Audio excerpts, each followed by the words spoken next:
Just a reminder, when we light the chalice, those at home can light their own chalice or candle, and that way we're all connected in the service. Call to worship words. As we worship, let us open our minds and hearts to the place of quiet, to the silent prayer for the healing of pain, and the soft, gentle coming of love.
This is a chalice lighting by Hannah Senish. Blessed is the match consumed in kindling the flame. Blessed is the flame that burns in heart's secret places. Blessed is the heart with strength to stop its beating for honor's sake. Blessed is the match consumed in kindling flame.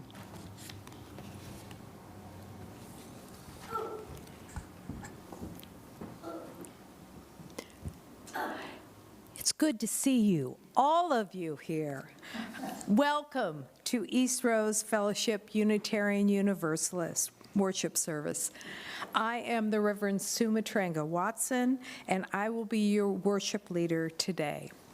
By the way, since we are in the chapel and no longer totally on Zoom, we need to remember to do something with our phones. And so I'm going to show you what to be done. It's called turn it off. Because I've learned in the past when I thought I turned off the sound, it still beeped at me and did all sorts of weird stuff. So, otherwise you know that even though nobody ever calls you, they will call you this morning during service. We acknowledge the land on which Eastrose Fellowship, the building, sits, and those that are home now to the widespread communities. These lands are the traditional village sites of the Multnomah, Wasco, Wisharam, Cowlitz, Klamath, Clackamas, bands of Chinook, Tualatin, Colopy, Molalla, and many other people who have made their lives here. We thank the original caretakers of this land and their descendants who are still among us. If you have a joy or concern and you would like to share with us, there are some blue sheets outside on the, that table over there. Please fill them out, and then when we pass around the baskets, you can put it in there, and then I will be able to share it. If you're at home, hello all at home, please put it in the chat, addressed to Sherry, and she will pass it on to me. It's really good to see you all here in the chapel and joining us from home. Once again, welcome.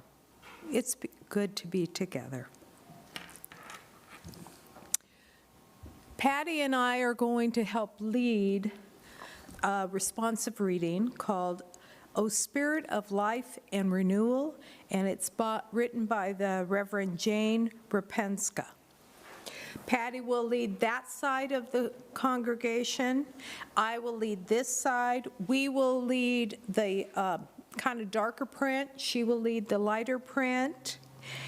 And at the end of the reading, there is a couple lines, well, one line and an Alleluia, which we're all going together and say. And for those that are at home, you can read all of them, or you can choose which side you want to be on. I will start. We have wintered enough, mourned enough, oppressed ourselves enough. Our souls are too long cold and burdened, our dreams all but forgotten, our hopes unheard. We are waiting to rise from the dead. In this, the season of steady rebirth, we awaken to the power so abundant, so holy, that returns each year through earth and sky. We will find our hearts again and our good spirits. We will love and believe and give and wonder and feel again the eternal powers.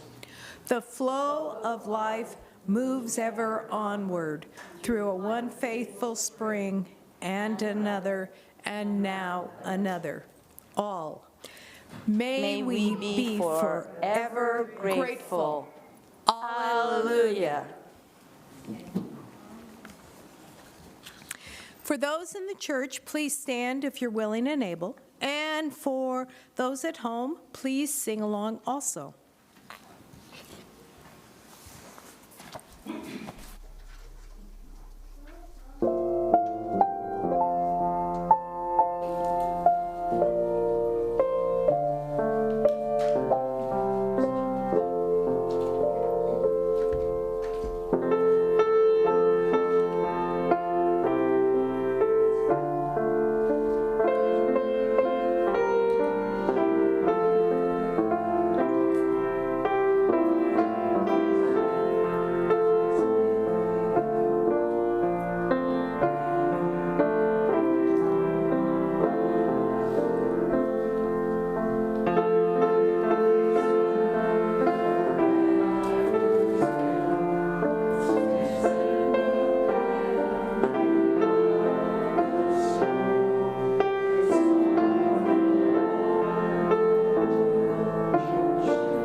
I'm not sure how many of you know the story of Fiddler on the Roof. I'm sure some of you do. Okay. Well, for those of you who don't, the story of Fiddler on the Roof takes place in the town of Anatevka, and it's in the Pale of Settlement of Imperial Russia. I didn't know there was a Pale of Settlement of Imperial Russia, but it was there from 1791 until 1917. And it was the only place in Russia where Jews were allowed to have residence. Fiddler on the Roof takes place in about 1905. Tevye is a milkman, and he's married to Golda, and they have 5 daughters. The play juggles economics. If I were a rich man, all day long I'd biddy biddy bum. If I were a wealthy man. That's all I know. Jewish tradition. Tradition, tradition. The responsibility of marrying off his 5 daughters with the help of Yenta, the matchmaker. Matchmaker, matchmaker, make me a match, find me a find, catch me a catch. That's all the singing. And the Russian pogroms. They were forays into these Jewish towns. They would destroy the town. And since the Jews were already living in the only place they could, in Russia, they had to find a new place to live. Tevye's family is going to the US, but we're not there yet. So these are words from Tevye, from the play, I think. Because of our traditions, we've kept our balance for many, many years. Here in Anatevka, we have traditions for everything. How to sleep, how to eat, how to work, how to wear clothes. For instance, we always keep our heads covered and always wear a little prayer shawl, which I do not have on, that shows our constant devotion to God. You may ask, how did this tradition get started? I'll tell you. I don't know. But it's a tradition. And because of our traditions, every one of us knows who he is and what God expects him to do.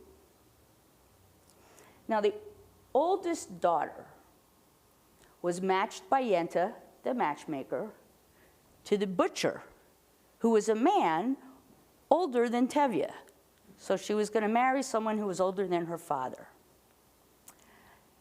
Teitzel, the daughter, defies this and tells Tevye that she made a promise to marry the tailor, model, a marriage of love. Tevye has to figure out what to do with this, but he manages, and they stay in Anatevka, Seidel and Model, and have a child. Now, Huddle, the second daughter, falls in love with Perchik. And Perchik is a revolutionary who's actually staying at their house, teaching the youngest daughters, but he's arrested and sent to Siberia. Tevye also eventually blesses this match as well. But Chava, oy, the third daughter falls in love with a non-Jew, Fideka. That's it for Tevye. He can't see the world changing so much that would allow a marriage to a non-Jew. He has this conversation with Chava and with God. Tevye, after seeing Chava and Fideka talking, says, "What were you and he talking about?" Chava says, "Nothing. We were just talking." Tevye says, "Good," and starts to walk away. Chava says, "Papa, Fideka and I, we've known each other for a long time." Chavala, "I would be much happier if you remained friends from a distance. You must not forget who you are and who that man is." "He has a name, Papa." "Of course. All creatures on earth have a name." "Fideka is not a creature, Papa. He's a man." "Who says he isn't?" "It's just that he's a different kind of man. As the good book says, each shall seek his own kind. In other words, a bird may love a fish, but where would they build a home together? Yeah, bird. The world is changing, Papa. No. No, some things do not change for us. Some things will never change. We don't feel that way. We? Videkia and I, we want to be married. What? Are you out of your mind? Don't you understand what that means, marrying outside of the faith? But Papa, I said no, never talk about it again, never mention his name again, never see him again. Do you understand me? Yes, yes, Papa, I understand you. Meanwhile, the friendly Russian officer, which is an oxymoron, but in the town, warns the Jews to leave. There's to be a pogrom in Anatevka. Everyone is madly getting ready when Chava finds her father. Papa, Papa, I've been looking everywhere for you. Tevye begins to walk away without speaking. Papa, Papa, stop. At least listen to me. Papa, I beg you to accept us. And the scene freezes because Tevye's got to talk to God. On the one hand, can I deny my own daughter? On the other hand, how can I turn my back on my faith, my people? If I try and bend that far, I'll break. On the other hand, no, there is no other hand. No, Chava, no.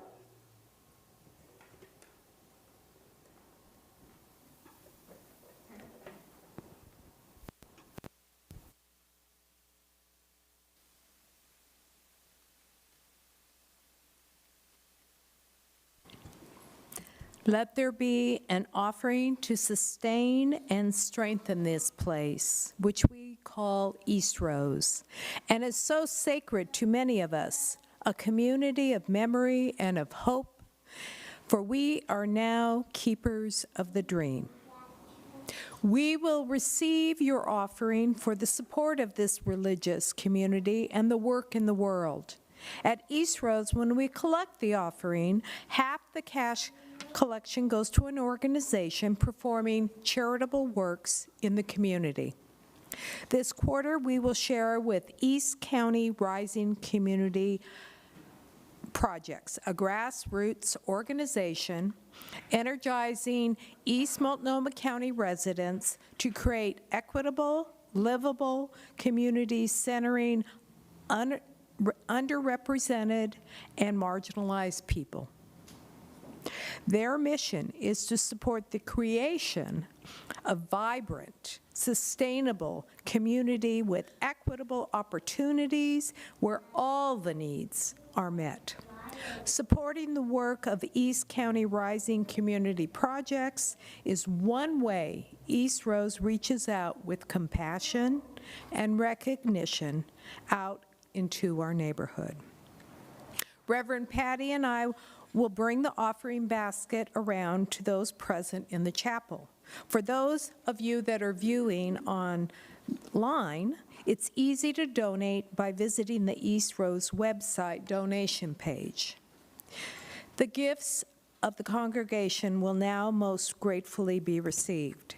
If you are a first-time visitor, you are welcome to let the basket pass, for you are our guest.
We will have some music, and please just sit, and we can, the words will be on the screen, and you can sing quietly if you wish.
This is a reading from David Steint-Rost.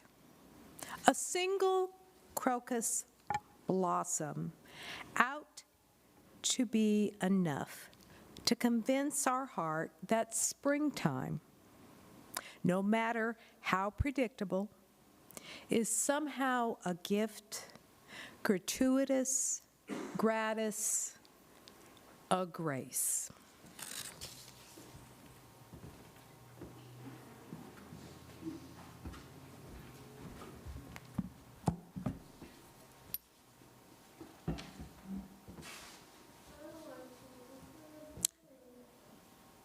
Now, you all must be wondering why the story was from Fiddler on the Roof. It's kind of a thing with me. One year, I saw the show, the movie, and a performance at Summer Theater in the Poconos, where the matchmaker had a decidedly Irish accent.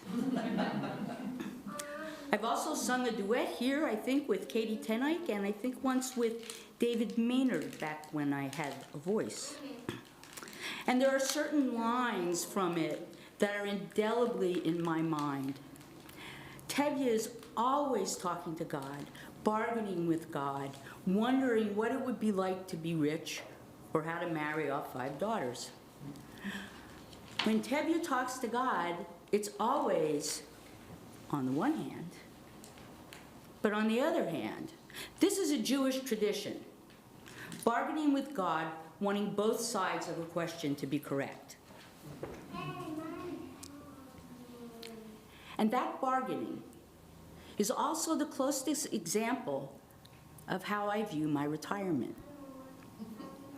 Now, not that I feel more Jewish, but Like there are two realities operating at the same time, and they're confusing.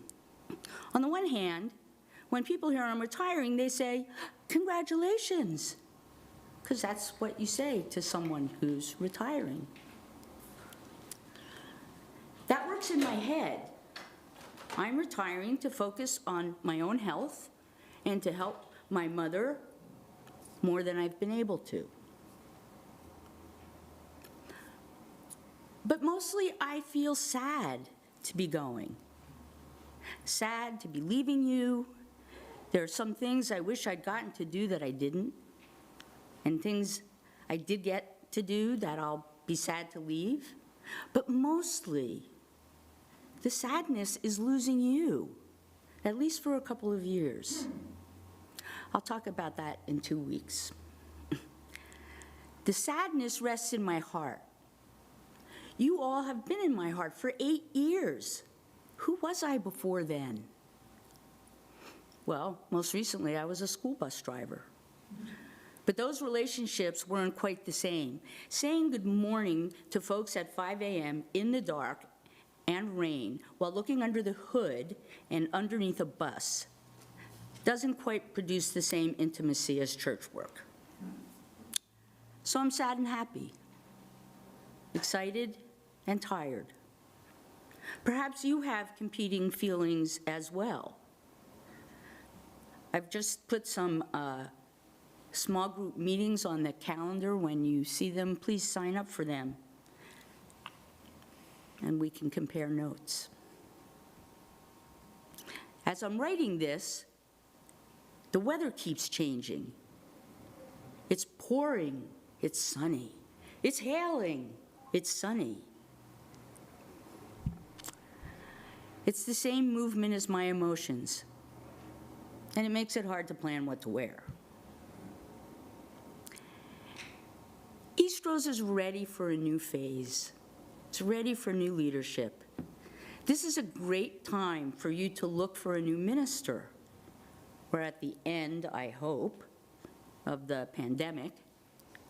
And ministry during the pandemic was grueling. A new minister won't have that history with Eastrose. They won't have the fatigue I have from the demands of the pandemic. And they'll get to know you and love you differently than I did. In 2 weeks, I'll reflect on programs at Eastrose, but today I want to focus on relationships. For at its core, that's what ministry is. Relationships, lots of relationships. It's about my relationships with each of you.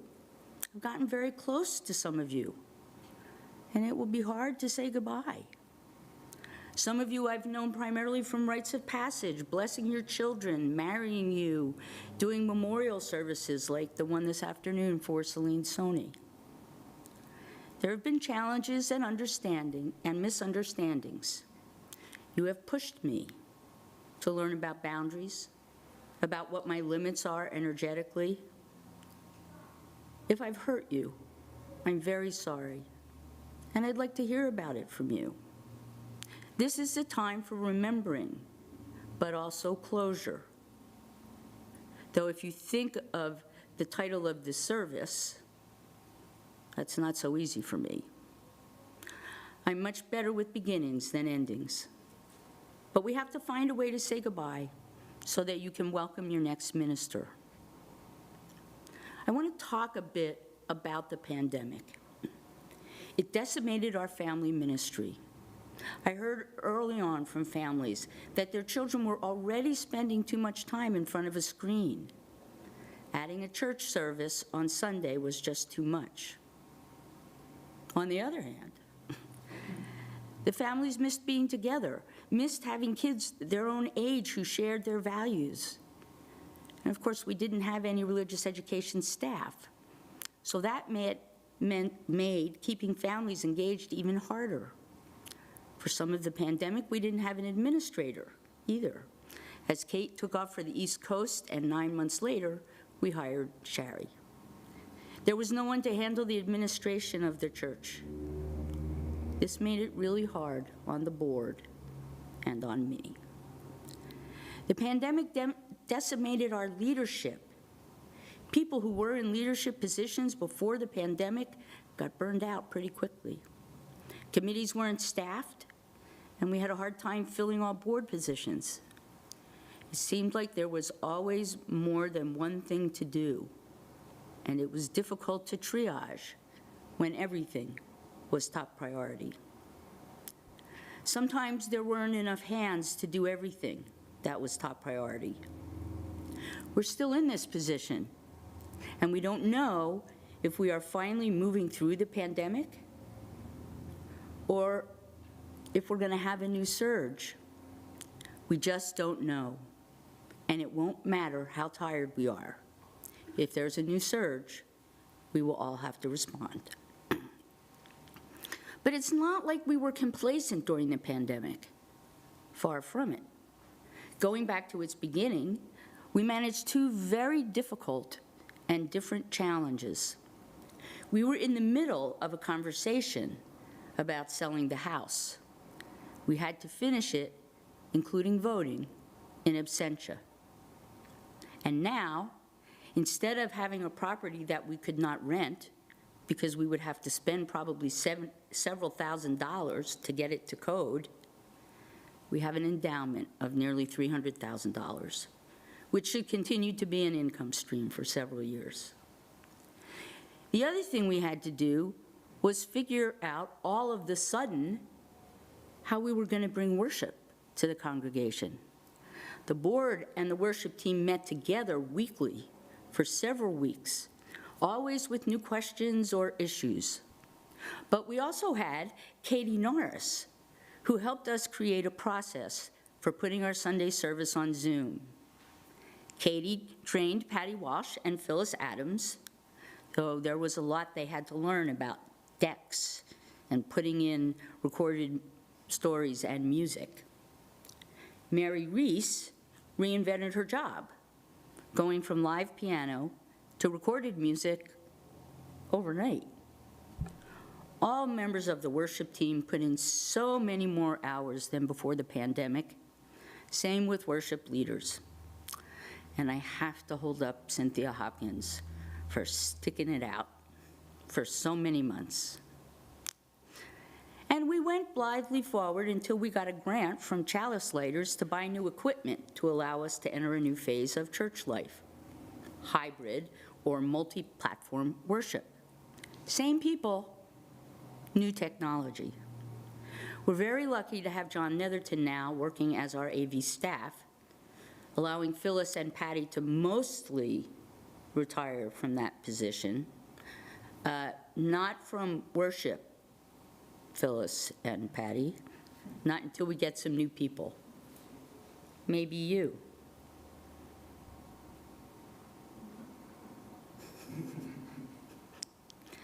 Last spring, we created a team, the We Team, Welcome Everyone, to shepherd us back into the building. This turned out to be a longer commitment than anticipated when the Delta and then the Omicron surges took us back to conditions that didn't include meeting in person.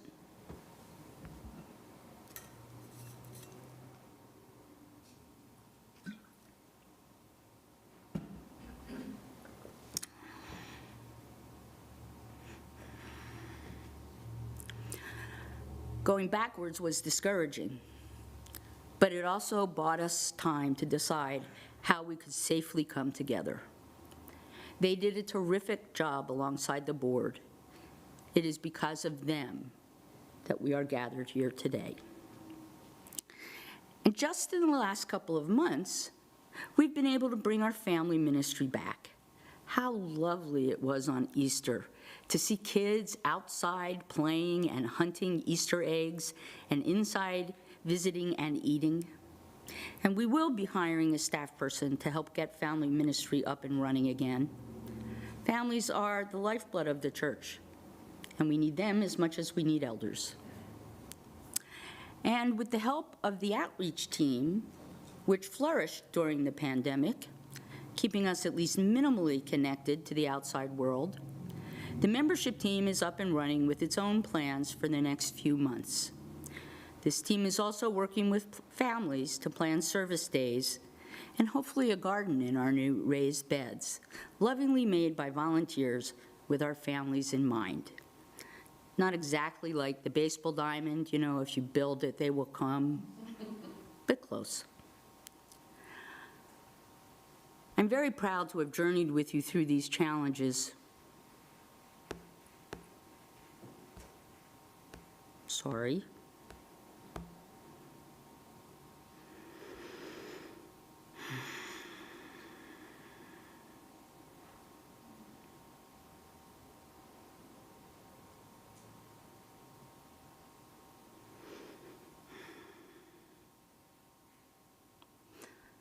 I'm very proud to have journeyed with you through these challenges. Once folks come back, you will have a larger pool for leadership. The people who have been leading for the last 2 years plus are very tired.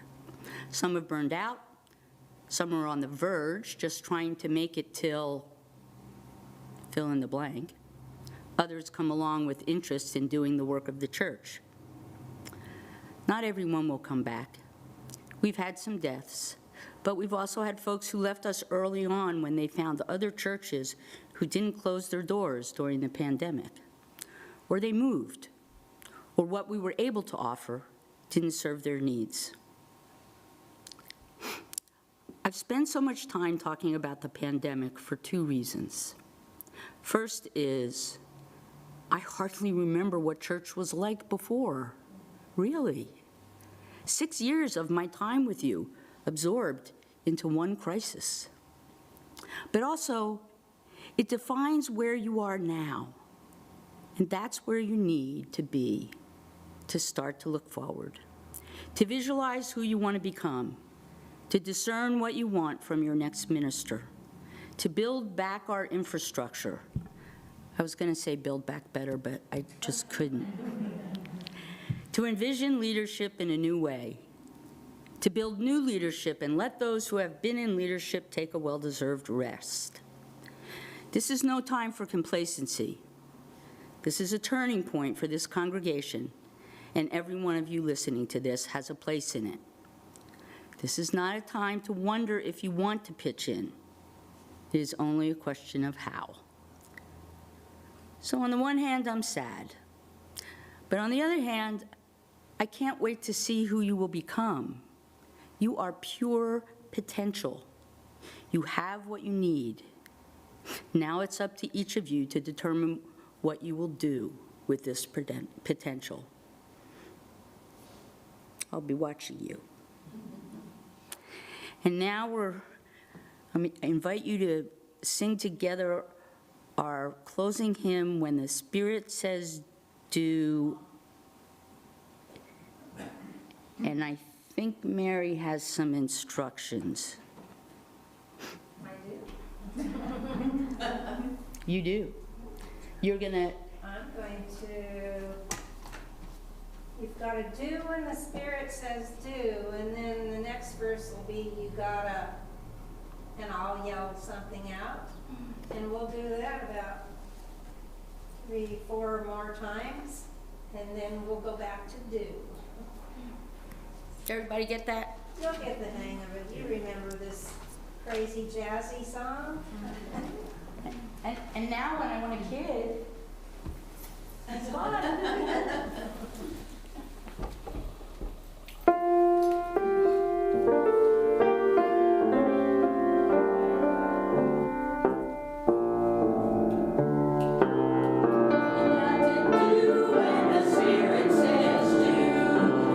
You got to do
Oh, I love that song.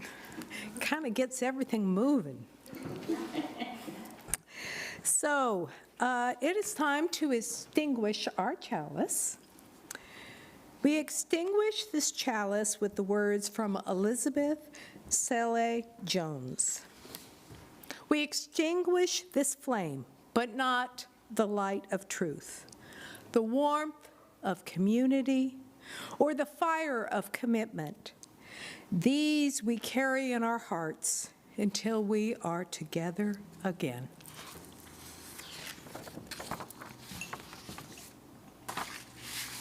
Closing words are from Maya Angelou. The best part of life is not surviving, but thriving with passion and compassion, and humor, and style, and generosity, and kindness. Our worship is near conclusion, our chalice extinguished, but its light will remain with us as we go back into a world full of challenges. Let us remember this light we carry is not just for us. It is for all those who need it, need us to remember them, do what we can for them, and bring the world ever closer to the dream of peace, love, and equality.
for your music.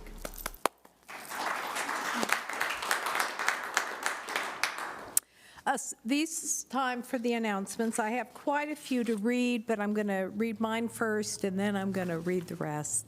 A special thanks goes out to Phyllis Adams, Reverend Patty Pomerantz, Mary Reese, and John Netherton, who worked very hard on this service. Please join us next week on Mother's Day. Will Horneck will be speaking on Mother's Day Earth Stories. You can come to the chapel or you can see it online. And there are lots of announcements in the petals that come to your email every Friday. Please read them. Today at 1 o'clock, the memorial service for member Celine Soni will be held in the chapel. Actually, it'll be held out. The service will be held out here, and then there is going to be a potluck and some food before the service, and then after the service. So please come, and it's the time to honor a wonderful woman who was part of our congregation. Okay, some of the announcements. Membership outreach is on Tuesday, May 10th at 3:30 at Eastrose. All are welcome. There are 5 more Eastrose t-shirts. See Keen after service. Raise your hand, Keen, so everyone can see you. If you enjoy our coffee service, please consider cleanup on occasion. We will have a sign-up sheet soon. Eastrose hikes are back Wednesdays, May 11th, 18th, and 25th. Details to be announced in the next petals, or ask Eric. Eric, raise your hand, please. Thank you. And there is going to be a play, the Y East Artisan Guild Art Show and Preview, and it's called Welcome to Paradise. It's May 6th through the 29th, and it will be held in Sandy. And there's an address here behind the Ace Hardware. There's also, I'm going to put out little mini flyers to go. It is supposed to be absolutely wonderful and heartfelt. And I'm going to put these out and this large flyer out on the table. Please pick one up if you're interested in attending.